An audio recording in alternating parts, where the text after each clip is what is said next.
Uma saudação a todos. Meu nome é Emerson Borges. Sou o criador desse canal Deus e Homens no YouTube, como também do site e da página no Facebook Deus e Homens.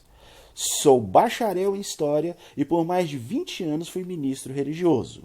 Sou o escritor desse livro, A Bíblia sobre Escrutínio. E baseado no meu livro, toda semana neste canal iremos analisar uma passagem bíblica de maneira profunda. Mas antes de entrarmos no assunto, não se esqueça de dar o like em nosso vídeo. Estoure esse joinha aí no nosso vídeo. Se inscreva em nosso canal, comente, compartilhe e não se esqueça de acionar o sininho de notificações. Se você desejar adquirir o meu livro, eu vou deixar aqui na descrição desse vídeo os links aonde você pode adquiri-lo. E se você não assistiu os outros vídeos da série, eu também vou deixar na descrição desse vídeo os links dos outros vídeos que nós fizemos. O relato bíblico que iremos analisar hoje se encontra no livro bíblico de Gênesis, capítulos 27 ao capítulo 32. Trata-se das peripécias e das histórias envolvendo o famoso patriarca bíblico chamado Jacó. Nesse vídeo, nós vamos analisar alguns acontecimentos na vida de Jacó e vocês vão observar o teor lendário e mitológico dessas histórias e as inúmeras incoerências e contradições que nós encontramos nesses relatos.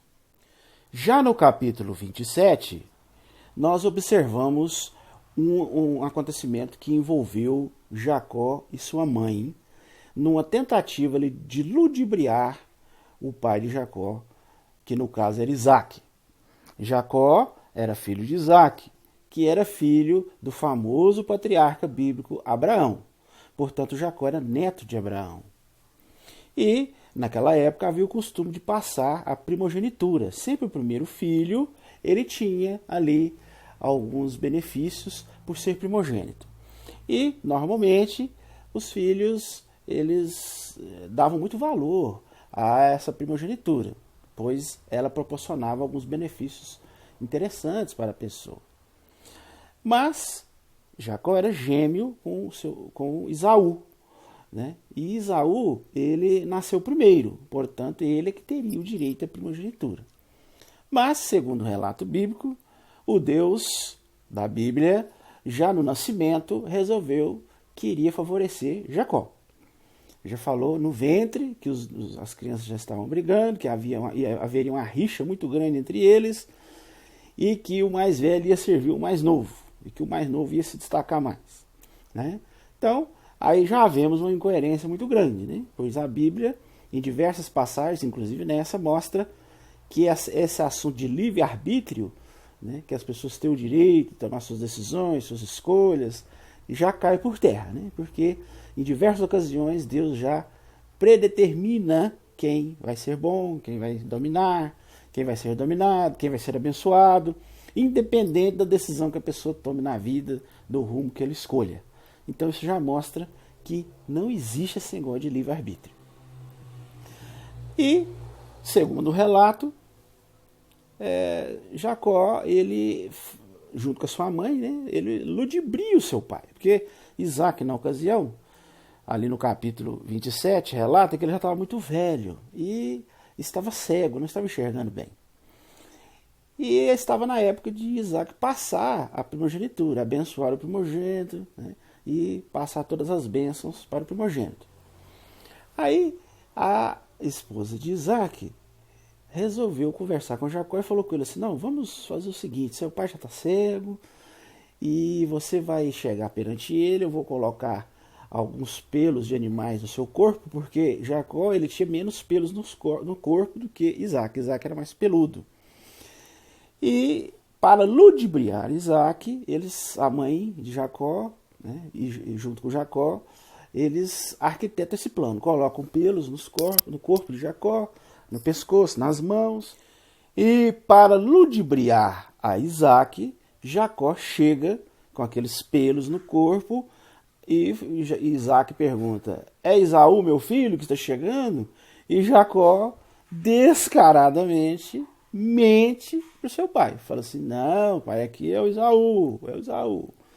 Aí Isaac fica meio assim, na dúvida, passa a mão, fala, o pelo tá parecendo, né, que é do Esaú, mas a voz é do Jacó. Quer dizer, você vê que o Isaac não estava entrando muito nessa onda, ele estava em dúvida, ele estava desconfiado.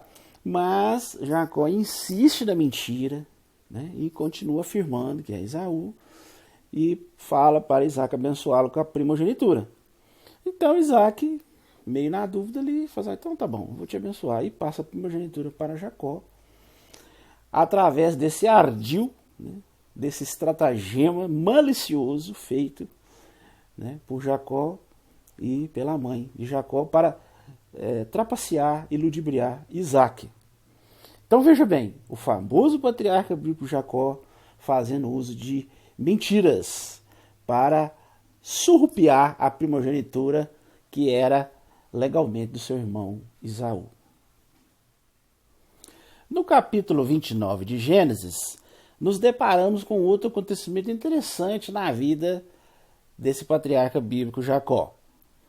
Ele resolve se mudar para uma região onde morava um tio dele chamado Labão, que era irmão da mãe de Jacó. E ele chegou ali, né, fez amizade com eles, passou a morar com esses parentes dele. E Labão, esse tio dele, tinha duas filhas, que eram Raquel e Leia, que na realidade eram primas, né, de Jacó. E Jacó se apaixonou por Raquel. E chegou pro tio dele e falou assim, olha, eu tô gostando da minha prima, eu queria casar com ela, gosto muito dela. E aí Labão fala assim, não, tudo bem, pode casar com ela, não tem problema não. Mas você vai ter que trabalhar 7 anos para que você possa casar com ela. Aí o apaixonado Jacó falou, não, nós trabalhamos, não tem problema não. E foi lá, trabalhou 7 anos, aí no final dos 7 anos ele chegou pro tio dele, Labão, e falou assim, ó, tá na hora de eu pegar minha esposa. Ele falou, não, tudo bem, vamos fazer uma festa, vamos fazer um... E você vai ter a noite de núpcias com sua esposa. Só que, segundo o relato bíblico, Labão resolve lograr Jacó. Porque na hora, né, da noite de núpcias, em vez de colocar a Raquel, que ele tanto amava, colocou a irmã mais velha, a Leia. E segundo o relato bíblico, Jacó não sentiu a diferença. Olha bem pra você ver. Conviveu com as primas durante 7 anos, convivendo, conversando, né? Tá ali vendo todo dia. E, segundo o relato, ele não conseguiu separar as duas irmãs. Ele dormiu com a Leia achando que estava dormindo com a Raquel. Eu creio que nem que ele tivesse muito embriagado, nem que as irmãs fossem muito parecidas, como alegam alguns religiosos, para tentar, né, dar uma explicada aí nesse relato tão estranho. Eu creio que nem assim ele conseguiria confundir duas primas que ele estava convivendo há mais de 7 anos. Então veja bem, Jacó dormiu com a outra prima, a mais velha, e não reconheceu. Só no outro dia é que ele viu que era a Leia.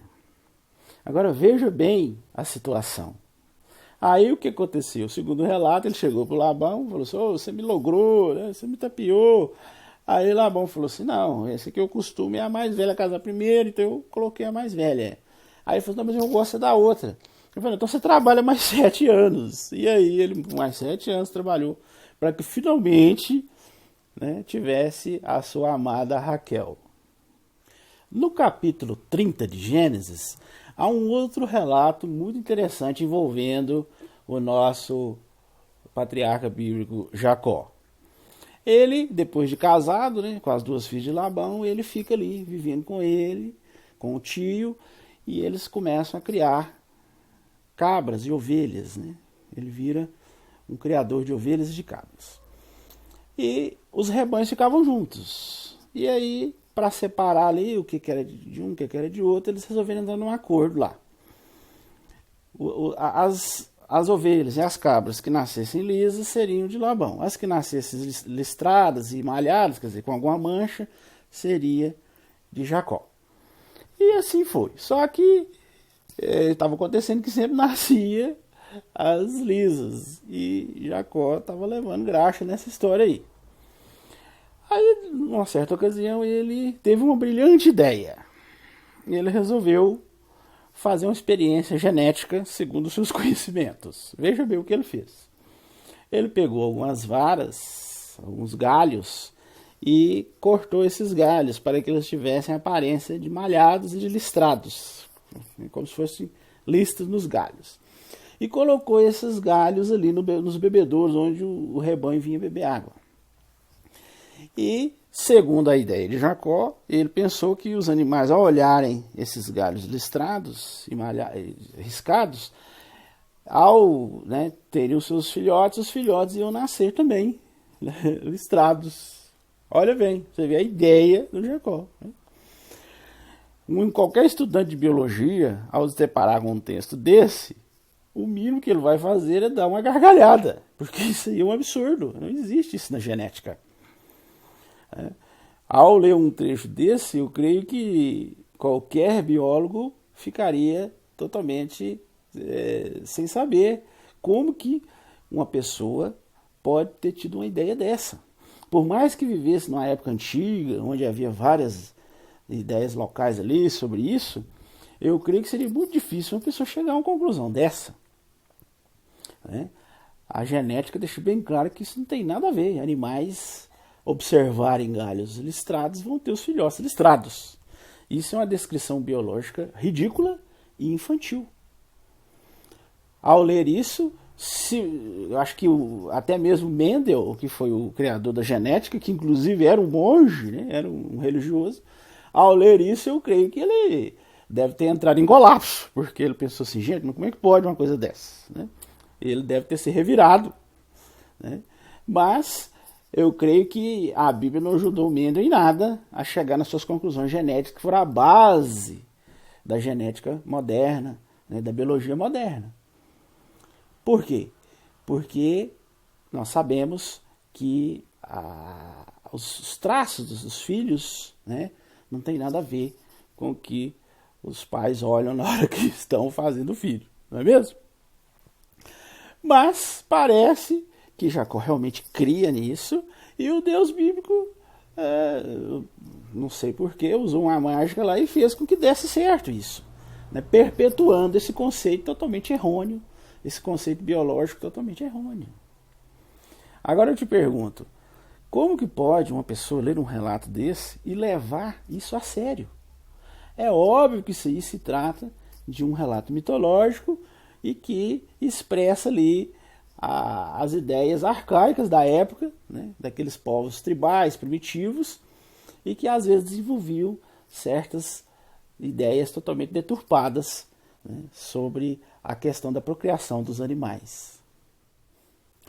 Uma outra passagem muito interessante envolvendo o nosso famoso patriarca Jacó está registrado no capítulo 32 de Gênesis, aonde é relatado ali uma luta entre Jacó e Deus, ou, conforme alguns religiosos interpretam, um anjo de Deus, no caso. Seja o que for, Mas, segundo o relato, eles se encontram e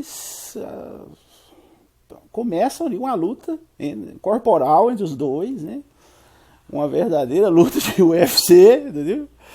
E, pelo que o relato descreve, foi uma luta muito dura, aonde Jacó segura lá o anjo de Deus, ou Deus, seja lá, quem for no caso, e fala, não, você não vai sair daqui enquanto você não me abençoar.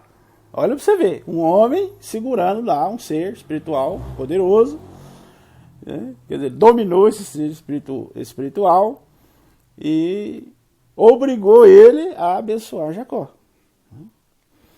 Durante a luta, segundo o relato, o anjo, inclusive, estava num aperto ali, parece que estava apanhando demais, resolveu trapacear, pois tocou no joelho de Jacó, fazendo com que o joelho dele quebrasse ali, deslocasse, seja lá o que aconteceu com o joelho dele, fazendo com que ele ficasse mancando. E, segundo o relato bíblico, ele continuou com esse joelho o resto da vida dele, mancando pelo resto da vida, por causa desse golpe baixo, que parece que não estava nas regras da luta, né? Então veja, um ser humano lutar com um ser espiritual, segurá-lo, obrigar esse ser espiritual a abençoá-lo, o ser espiritual pedir arrego, né? Usar um golpe baixo, né? Para deslocar o joelho de Jacó, e no final ainda reconhecer que foi derrotado, pois o ser lá espiritual fala: não, realmente você prevaleceu, você venceu, e inclusive o seu nome vai ser mudado agora, você não vai chamar Jacó mais, você vai chamar Israel, porque lutou com Deus e prevaleceu. Agora você veja bem, que presepada, que história mais maluca, né? Eu creio que nem nos mitos gregos, né, nórdicos, persas, romanos, egípcios, não existe um relato tão fantasioso como esse. E, infelizmente, as pessoas hoje creem que se trata de um relato real, que aconteceu mesmo, né? E vivem suas vidas baseado nesses relatos, né? Nos princípios que esses relatos proporcionam para as pessoas. Então, realmente, é lamentável, né? As pessoas acreditarem num relato tão fantasioso como esse, acreditando como sendo algo real. Um outro detalhe dessa épica luta de Jacó com Deus, ou com um anjo de Deus, vai da interpretação de cada um, é que esse ser espiritual não sabia nem mesmo o nome de Jacó. Ele perguntou: qual que é o seu nome? E veja bem também, segundo o relato, o ferimento, né, que o anjo infligiu a Jacó, que esse ser espiritual infligiu a Jacó, que também não é especificado de maneira clara, né? Umas traduções da Bíblia falam concavidade da coxa, outros falam afetou a junta da coxa. Então a gente não sabe direito como é que foi, né? Se o osso da coxa saiu para fora, se desconectou do joelho. A questão é que como que esse homem conseguiu lutar depois de ter visto sua perna ser estraçalhada ali, né? A Bíblia diz que ele ainda lutou e ainda conseguiu, né, vencer o ser espiritual.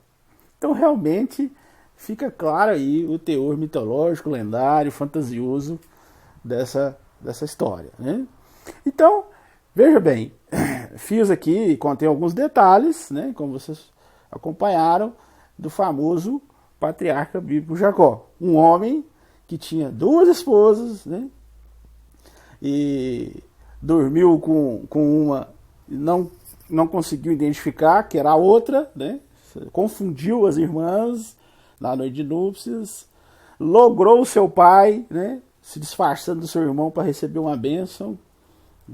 Um homem que totalmente equivocado com respeito às leis genéticas, e Deus só abençoando ele, ajudando ele nessas histórias fantasiosas, né, fazendo com que desse certo.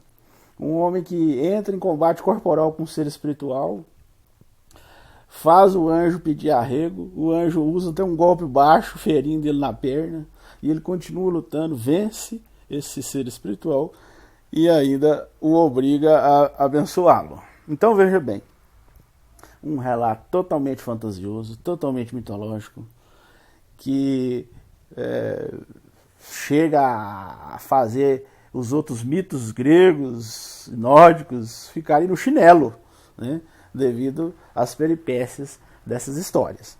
E infelizmente a maioria dos religiosos ainda ficam insistindo em crer nisso, né, defendendo essas histórias como reais e vivendo suas vidas baseadas num mito desse. Realmente é lamentável.